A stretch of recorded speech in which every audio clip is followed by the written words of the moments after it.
সেই আদি আমল থেকে কচ্ছপ আর খরগোশের গল্প আমরা সবাই জানি, কিন্তু মজার বিষয় হলো আমরা প্রথম অধ্যায়টাই বেশি শুনেছি। কিন্তু এই গল্পের আরও 3টি অধ্যায় আছে যা হয়তো আমরা কেউ শুনেছি কেউ শুনিনি। তো আগে ভিডিওতে ফটাফট লাইক দেন, তারপর গল্প শুরু করছি। প্রথম অধ্যায়। এই অধ্যায়ে খরগোশ ঘুমিয়ে যায় আর কচ্ছপ জিতে যায়। প্রথমবার হেরে যাওয়ার পর খরগোশ বিশ্লেষণ করে দেখল তার পরাজয়ের মূল কারণ হচ্ছে অতিরিক্ত আত্মবিশ্বাস। তার মানে অতিরিক্ত আত্মবিশ্বাস যে কারোর জন্যই ক্ষতিকর। আর কচ্ছপ বুঝল লেগে থাকলে সাফল্য আসবেই। দ্বিতীয় অধ্যায়। হেরে যাওয়ার পর এবার খরগোশ আবারও কচ্ছপকে দৌড় প্রতিযোগিতায় চ্যালেঞ্জ করলো, আর কচ্ছপও রাজি হলো। এবার খরগোশ না ঘুমিয়ে দৌড় শেষ করলো এবং জয়ী হলো। খরগোশ বুঝলো মন দিয়ে এবং নিজের সামর্থ্যের পুরোটা দিয়ে কাজ করলে দ্রুত সফল হওয়া যায়।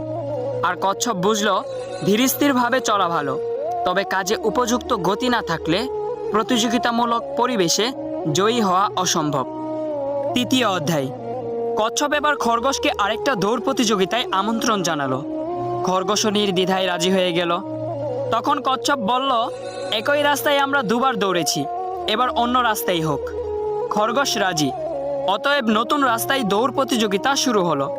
যথারীতি খরগোশ জোরে দৌড় শুরু করে দিল। কচ্ছপও তার পেছনে পেছনে আসতে শুরু করলো। কচ্ছপ যখন খরগোশের কাছে পৌঁছালো, দেখলো খরগোশ দাঁড়িয়ে আছে, কিন্তু দৌড়ের শেষ সীমানায় যেতে পারেনি, কারণ দৌড়ের শেষ সীমানার আগে একটা খাল আছে। কচ্ছপ খরগোশের দিকে একবার তাকালো, তারপর তার সামনে দিয়ে পানিতে নেমে খাল পার হয়ে দৌড়ের শেষ সীমানায় পৌঁছে প্রতিযোগিতায় জিতে গেল।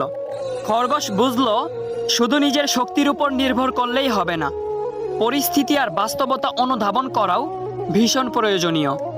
আর কচ্ছপ বুঝলো প্রথমে প্রতিযোগিতায় দুর্বলতা খুঁজে বের করতে হবে, তারপর সেই অনুযায়ী পরিকল্পনা করতে হবে।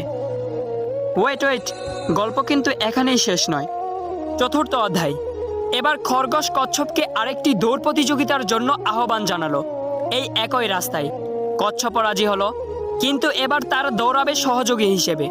শুরু হলো প্রতিযোগিতা। খরগোশ কচ্ছপকে পিঠে তুলে দৌড়ে খালের সামনে গিয়ে থামলো। এবার কচ্ছপ খরগোশের পিঠ থেকে নেমে খরগোশকে নিজের পিঠে তুলে খাল পার হলো। তারপর আবার কচ্ছপ খরগোশের পিঠে উঠে বাকি দৌড় শেষ করলো। আর এবার দুজনেই একসাথে জয়ী হলো। তো পুরো গল্পটা পড়ে আমরা এটাই শিখলাম যে ব্যক্তিগত দক্ষতা থাকা খুবই ভালো, কিন্তু দলবদ্ধ হয়ে একে অপরের দক্ষতাকে কাজে লাগাতে পারলেই আসে সত্যিকারের সাফল্য।